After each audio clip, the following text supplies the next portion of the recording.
بسم اللہ الرحمن الرحیم فصل فی المطلق والمقید۔ یہ فصل ہے مطلق اور مقید کے بیان میں۔ یہ وصول الشاشی کا صفحہ نمبر 97 ہے اور کتاب کی یعنی کتاب اللہ سے متعلق جو بحث ہے اس کی دوسری فصل ہے۔ پہلی فصل میں آپ نے خاص اور عام کے بارے میں پڑھا اور اس دوسری فصل میں آپ مطلق اور مقید کے بارے میں پڑھیں گے۔ مطلق کہتے ہیں اس اسم کو جو مسمى کو بیان کرے اور اس کے ساتھ کوئی قید ملحوظ نہ ہو، صفات کا لحاظ نہ کیا گیا ہو۔ اس لیے مطلق کا اطلاق اس مفہوم پر بھی ہوتا ہے جو صفت سے مجرد ہو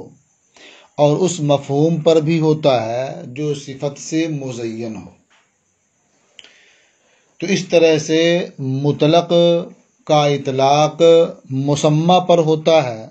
مطلق یہ مسمى کو بیان کرتا ہے، اس کے ساتھ کسی قید اور کسی صفت کا لحاظ نہیں ہوتا ہے۔ اور مقید وہ کلمہ ہوتا ہے جو ذات پر دلالت کرتا ہے صفت کے ساتھ، قید کے ساتھ۔ اس لیے مقید کا اطلاق اس مفہوم پر نہیں ہوتا ہے جو صفت سے مجرد ہو، قید سے مجرد ہو۔ آسان لفظوں میں یہ کہہ سکتے ہیں کہ مطلق وہ کلمہ ہے جو صفت اور قید سے مجرد ہو، اور مقید وہ کلمہ ہے جو کسی قید اور صفت سے مقید ہو، متصف ہو۔ یہ کتاب کی قسموں میں سے گویا یہ دوسری تقسیم ہوئی۔ فرماتے ہیں ذهب اصحابنا الى ان المطلق من کتاب اللہ تعالی اذا امکن العمل باطلاقه فالزیادة علیہ بخبر الواحد والقیاس لا يجوز۔ ہمارے اصحاب کا مذہب یہ ہے، یعنی ہمارے اصحاب حنفیہ کا مذہب یہ ہے کہ کتاب اللہ کے مطلق پر، کتاب اللہ کے مطلق کے اطلاق پر عمل کرنا جب تک ممکن ہوگا تو اس پر خبر واحد اور قیاس کے ذریعہ زیادتی کرنا، اضافہ کرنا جائز نہیں ہوگا۔ اس میں امام شافعی رحمۃ اللہ تعالی علیہ کا اختلاف ہے۔ امام شافعی رحمۃ اللہ تعالی علیہ کے یہاں یہ اضافہ کیا جا سکتا ہے کتاب کے ذریعہ یا سنت کے ذریعہ، اور جو اضافہ ہوگا خواہ وہ کتاب کے ذریعہ ہو، خبریں جو اضافہ ہوگا خواہ وہ خبر واحد کے ذریعہ ہو یا قیاس کے ذریعہ ہو، اسے کتاب کے مطلق کا بیان قرار دیا جائے گا۔ اس لیے کہ مطلق جو ہوتا ہے وہ تقیید اور بیان کا احتمال رکھتا ہے۔ ہماری جانب سے ان کا جواب یہ دیا جاتا ہے، حناف اس کا جواب یہ دیتے ہیں کہ مطلق یہ بیان کا احتمال نہیں رکھتا ہے، اس لیے کہ بیان اس بات کا متقاضی ہے کہ اس سے پہلے اجمال ہو، اور مطلق میں اجمال نہیں ہوتا ہے، اس لیے کہ بیان جسے آپ کہہ رہے ہیں اس سے پہلے بھی مطلق پر عمل کرنا ممکن ہوتا ہے، اور جو مجمل ہوتا ہے اس پر بیان سے پہلے عمل کرنا ممکن نہیں ہوتا ہے۔ لہٰذا جب یہ مطلق ہے یہ بیان کا احتمال نہیں رکھتا ہے، اس میں اجمال نہیں ہوتا ہے، تو اب خبر واحد یا قیاس کے ذریعہ جو اضافہ ہوگا اسے اس مطلق کا بیان نہیں کہا جا سکتا۔ تو ہمارے اصحاب حنفیہ کا مذہب یہ ہے کہ کتاب اللہ تعالی کا مطلق جب تک اس کے اطلاق پر عمل کرنا ممکن ہوگا تو خبر واحد اور قیاس کے ذریعہ اس پر اضافہ کرنا، اسے مقید کرنا یہ جائز نہیں ہوگا۔ اب اس میں امام شافعی رحمۃ اللہ علیہ کا اختلاف ہے، وہ آپ سن چکے کہ ان کے یہاں کتاب اللہ کے مطلق پر خبر واحد یا قیاس کے ذریعہ اضافہ کیا جا سکتا ہے، اور جو اضافہ ہوگا اسے یہ کہا جائے گا کہ یہ مطلق کا، جو کتاب اللہ کا جو مطلق ہے یہ اس کا بیان ہے۔ مثالہ فی قولہ تعالی فاغسلوا وجوہکم، اس کی مثال یعنی کتاب اللہ کے مطلق کی ایک مثال اللہ رب العزت کا یہ ارشاد ہے، اس ارشاد میں فاغسلوا وجوہکم یعنی فاغسلوا وجوہکم میں یہ غسل ہے۔ فرماتے ہیں فالمأمور بہ هو الغسل علی الاطلاق، یعنی فاغسلوا وجوہکم کہ تم اپنے چہرے دھلو، اس میں معمور بہ یعنی جس چیز کا حکم دیا گیا ہے وہ غسل علی الاطلاق ہے، یعنی مطلقاً چہرے دھونے کا حکم دیا گیا ہے۔ فلا یزاد علیہ شرط النیت والترتیب والموالات والتسمیت، تو غسل پر نیت اور ترتیب اور موالات اور تسمیہ کی شرط کا اضافہ نہیں کیا جائے گا، غسل کے ساتھ ان چیزوں کی قید نہیں لگائی جائے گی۔ ترتیب کا مطلب کیا ہے کہ جس طرح سے نیت کے بارے میں تو آپ جانتے ہیں دل کے ارادے کا نام ہے، ترتیب کا مطلب یہ ہے کہ قرآن کریم میں جس طرح سے بیان کیا گیا فَغْسِلُوا وُجُوهَكُمْ، تو پہلے چہرے کا دھلنا ہو اور اس کے بعد ہاتھوں کا دھلنا ہو، پھر اس کے بعد سر کا مسح کرنا ہو، پھر اس کے بعد پاؤں دھلنا ہو، تو یہ ترتیب کی شرط لگانا۔ اور موالات کا مطلب ہوتا ہے کہ اعضاء کو پے در پے دھلنا، یعنی ایک عضو دھل لیا، اب اس کے خشک ہونے سے پہلے دوسرا عضو دھلا جائے، پھر اس کے بعد تیسرا عضو دھلا جائے یا مسح کیا جائے یا چوتھا دھلا جائے، پھر اس طرح سے موالات یعنی لگاتار ہونا، پے در پے ہونا۔ اور تسمیہ یعنی بسم اللہ شریف سے وضو کا آغاز کرنا۔ تو اب اللہ تعالیٰ کے اس ارشاد فَغْسِلُوا وَجُوهَكُمْ میں معمور بہ یا جس کا حکم دیا گیا ہے وہ غسل علی الاطلاق ہے، یعنی مطلقاً دھونے کا حکم دیا گیا ہے، اس کے ساتھ کوئی قید اور کوئی شرط نہیں ہے۔ لہٰذا خبر واحد کی بنیاد پر نیت کی شرط نہیں لگائی جائے گی اور نہ ہی وضو میں ترتیب کی شرط ہوگی۔ یہ نیت اور ترتیب یہ دونوں چیزیں امام شافعی رحمۃ اللہ علیہ کے نزدیک شرط ہیں۔ وہ فرماتے ہیں کہ حدیث شریف میں ہے انما الاعمال بالنیات وانما لکل امرئ ما نوى، یعنی اعمال کا مدار نیتوں پر ہے اور ہر مرد کے لیے وہی ہے جس کی اس نے نیت کی۔ فمن کانت ہجرتہ الی اللہ ورسولہ فہجرتہ الی اللہ ورسولہ، تو جس کی ہجرت اللہ اور اس کے رسول کی جانب ہے تو یقیناً اس کی ہجرت اللہ اور رسول ہی کی طرف ہے، یعنی جس نے اللہ اور رسول کو راضی کرنے کے لیے ہجرت کی ہے تو بلا شبہ اس کی ہجرت اللہ اور رسول کی طرف ہوئی۔ ومن کانت ہجرتہ الی دنیا یصیبها او امرأۃ ینکحها فہجرتہ الی ما ہاجر الیہ، اور جس کی ہجرت دنیا پانے کے لیے ہے یا عورت سے نکاح کرنے کے لیے ہے تو یقیناً اس کی ہجرت اسی طرف ہے جس کے لیے اس نے ہجرت کی ہے۔ تو اس سے معلوم ہوا کہ اعمال کا مدار نیتوں پر ہے۔ وضو بھی ایک عمل ہے، جب تک نیت نہیں ہوگی وضو نہیں ہوگا۔ اسی طرح سے امام شافعی رحمۃ اللہ علیہ نے ترتیب کی شرط لگائی ہے، چونکہ حدیث شریف میں ہے کہ ھذا وضوء لا يقبل اللہ الصلاۃ الا بہ، یعنی ایک صحابی نے یا وضو کیا اور فرمایا کہ اس طرح سے اللہ کے رسول صلی اللہ تعالی علیہ وسلم وضو فرمایا کرتے تھے، اور اس کے بارے میں یہ ہے کہ یہ ایسا وضو ہے جس کے بغیر اللہ تعالی نماز قبول نہیں فرماتا ہے، اور وضو وہ مرتب تھا، یعنی جس ترتیب سے کتاب اللہ میں ذکر ہے اسی ترتیب سے وضو تھا، اور اسی کے بارے میں یہ فرمایا گیا کہ یہ ایسا وضو ہے جس کے بغیر اللہ نماز قبول نہیں فرماتا ہے۔ تو اس سے سمجھ میں آتا ہے کہ ترتیب بھی وضو میں شرط ہے۔ تو ان دونوں چیزوں کی شرط امام شافعی رحمۃ اللہ علیہ نے لگائی ہے، اور ہمارے نزدیک یہ دو چیزیں شرط نہیں ہیں، بغیر نیت کے بھی وضو ہو جاتا ہے اور بغیر ترتیب کے بھی وضو ہو جاتا ہے۔ یہ اور بات ہے کہ نیت بھی ہو اور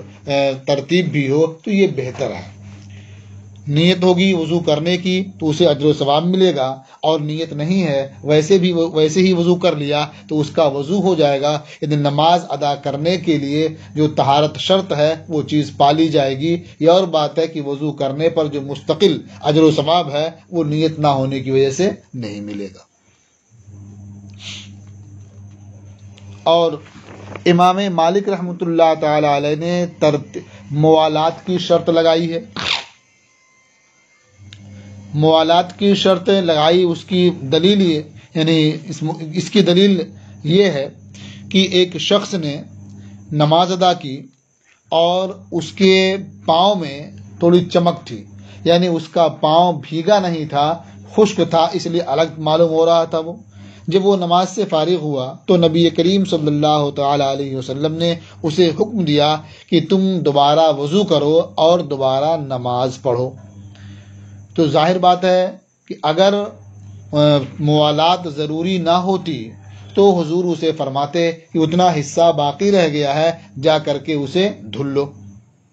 لیکن حضور نے وضو کے اعادے کا حکم دیا، جو اس بات کو واضح کرتا ہے کہ وضو میں موالات ضروری ہے، پے در پے ہونا ضروری ہے۔ اور بعض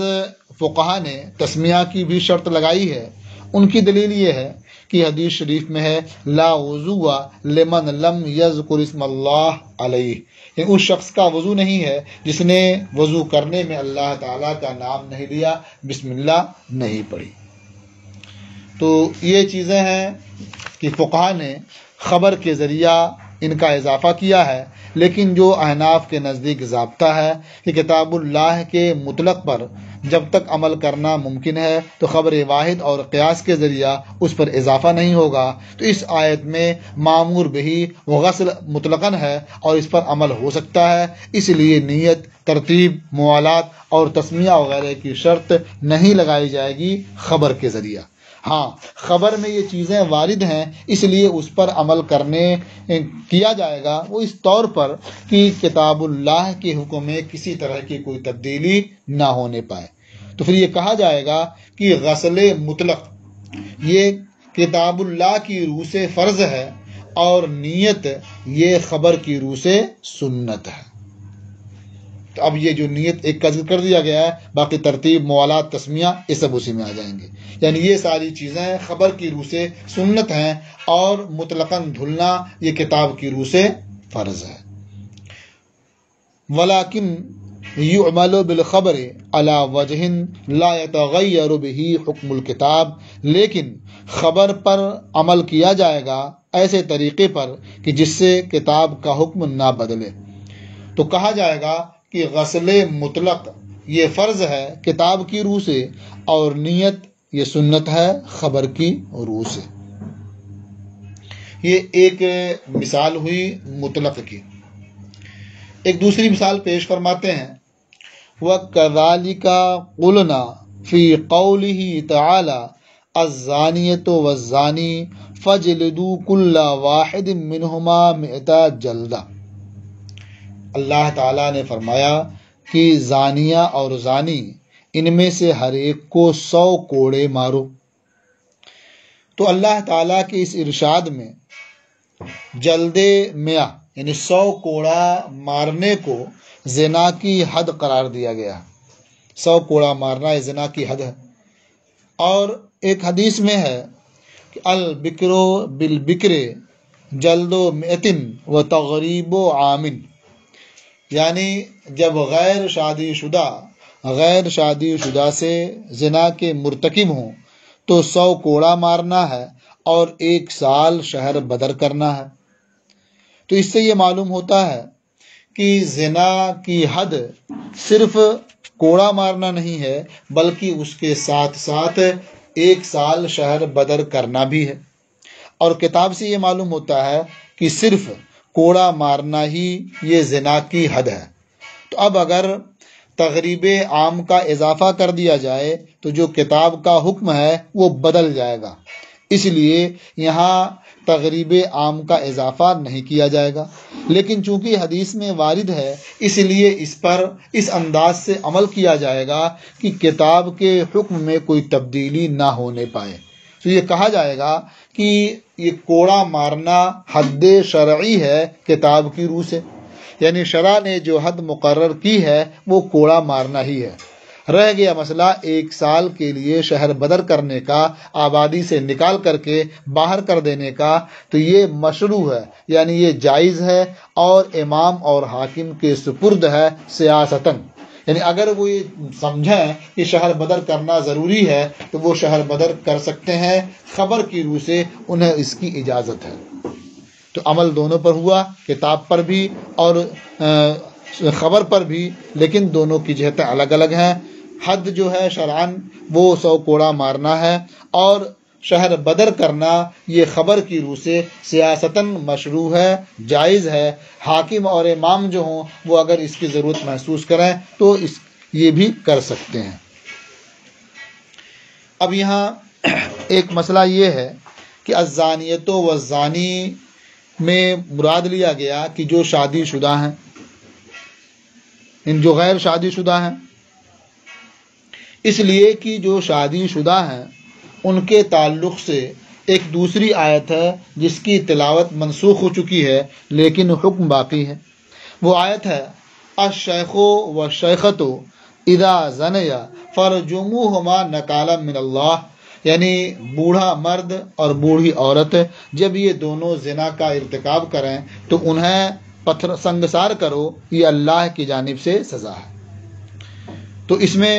جو شادی شدہ ہیں یہ ان کی سزا بیان کی گئی، اور یہاں الزانیۃ والزانی میں جو غیر شادی شدہ ہیں یہ ان کی سزا بیان کی جا رہی ہے۔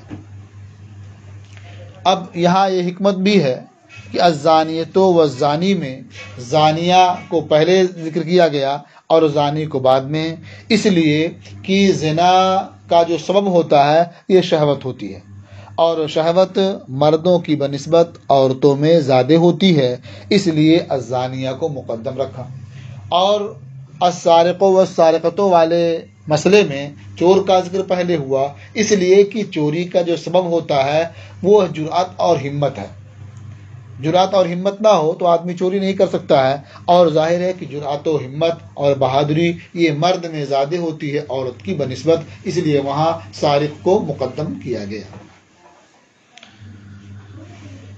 دیکھیں وَكَذَلِكَ قُلْنَا فِي قَوْلِهِ تَعَالَى، اور یوں ہی ہم نے اللہ تعالیٰ کے ارشاد الزانیۃ والزانی فَاجْلِدُوا كُلَّ وَاحِدٍ مِّنْهُمَا 100 جلدہ میں کہا ان الکتاب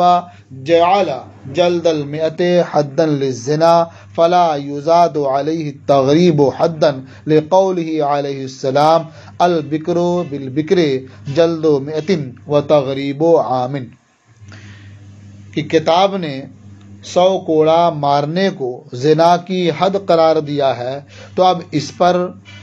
حد کے طور پر شہر بدر کرنے کا اضافہ نہیں کیا جائے گا، نبی کریم علیہ الصلوۃ والسلام کے اس ارشاد کی وجہ سے کہ البکر بالبکر جلد مئۃ وتغریب عام، کہ جب غیر شادی شدہ مرد غیر شادی شدہ عورت سے زنا کرے تو 100 کوڑا مارنا زنا کی سزا ہے، اور 1 سال کے لیے شہر سے باہر کر دینا، شہر بدر کر دینا۔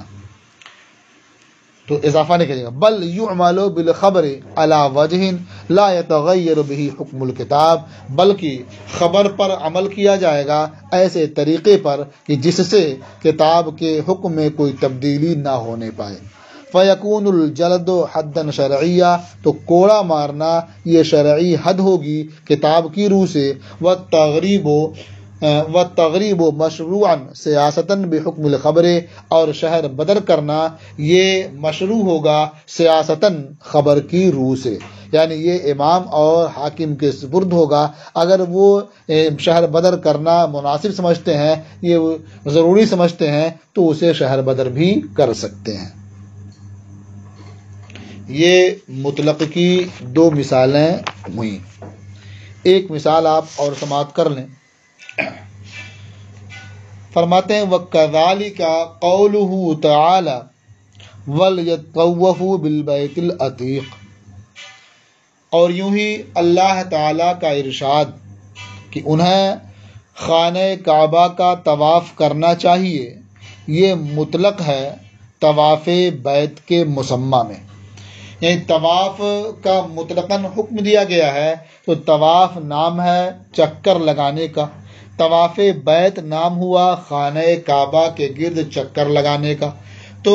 یہ آیت مطلق ہے، اس میں جو حکم دیا گیا ہے وہ صرف چکر لگانے کا حکم دیا گیا ہے خانہ کعبہ کے گرد۔ اب اس پر وضو کی شرط کا اضافہ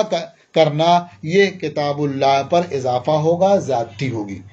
اس لیے اس پر اضافہ نہیں کیا جائے گا، بلکہ جو وضو کا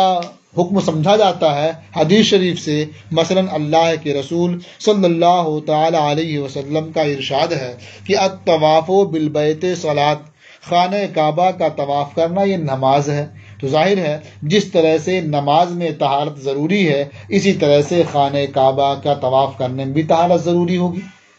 آگے ارشاد فرمایا الا ان اللہ احل فیہ النطق فمن نطق فیہ فلا ینطق الا بخیر، مگر یہ کہ اللہ نے طواف میں نطق کو حلال قرار دیا ہے، یعنی بولنے کو مباح کیا ہے، تو جو طواف کی حالت میں بولے تو وہ اچھی بات ہی بولے، بھلی بات ہی بولے۔ تو معلوم ہوا کہ طواف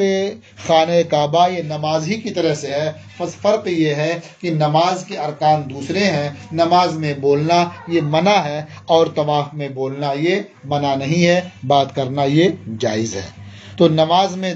طہارت یہ ضروری ہے، طواف میں بھی طہارت ضروری ہوگی،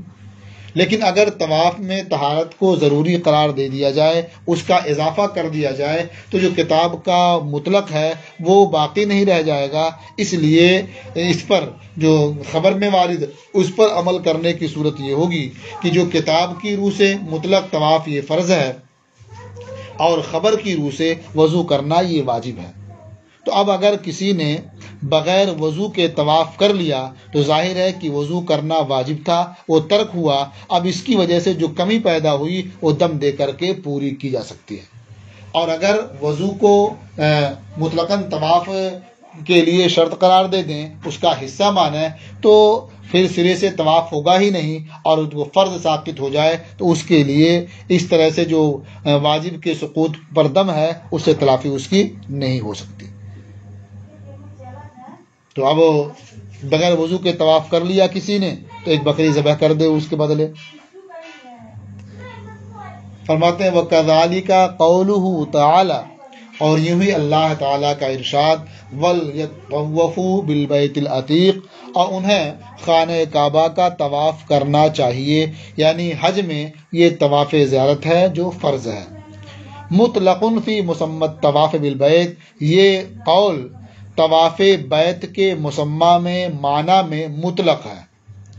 فلا یزاد علیہ شرط الوضوء بالخبر، تو اب اس پر خبر کے ذریعہ وضو کی شرط کا اضافہ نہیں کیا جائے گا، بل یعمل به علی وجہ لا یتغیر به حکم الکتاب، بلکہ خبر پر عمل کیا جائے گا ایسے طریقے پر کہ جس سے کتاب کا حکم نہ بدلے، بأن یکون مطلق الطواف فرضا بحکم الکتاب، اس طور پر کہ مطلق طواف یہ فرض ہوگا کتاب کی روح سے، والوضوء واجبا بحکم الخبر، اور وضو واجب ہو خبر کی روح سے۔ فیجبر النقصان اللازم بترک الوضوء الواجب بالدم، تو وضوء واجب کے ترک سے لازم آنے والے کمی کی تلافی ہوگی دم کے ذریعہ، اسے پورا کیا جائے گا دم دے کر کے، یعنی ایک بکری ذبح کر کے۔ اب اس کے بعد ایک اور مثال یہ پیش کرتے ہیں، پھر اس پر کچھ احکام بیان فرماتے ہیں جو انشاءاللہ آپ کل سماعت فرمائیں گے۔